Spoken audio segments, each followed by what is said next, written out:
প্রিয় মানুষটা আমাদের জীবনের একটি অপরিহার্য অংশ। তিনি শুধু একজন সঙ্গী বা ভালোবাসার মানুষ নন, তিনি আমাদের জীবনের সবচেয়ে বড় প্রেরণা।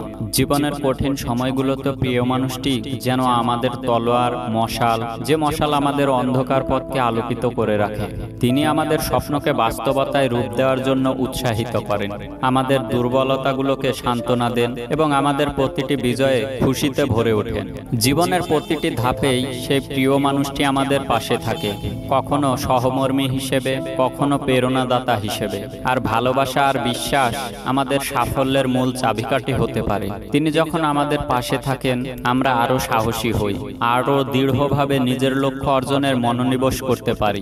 কিন্তু কখনো কখনো জীবনের ঝড়ঝঞ্ঝায় আমরা হতাশ হয়ে পড়ি, মনে হতে পারে যে আমরা ব্যর্থ, আমাদের চলার পথে বাধা এসে দাঁড়ায়। তখন প্রিয় মানুষটি আমাদের হাত ধরে এগিয়ে নিয়ে যান।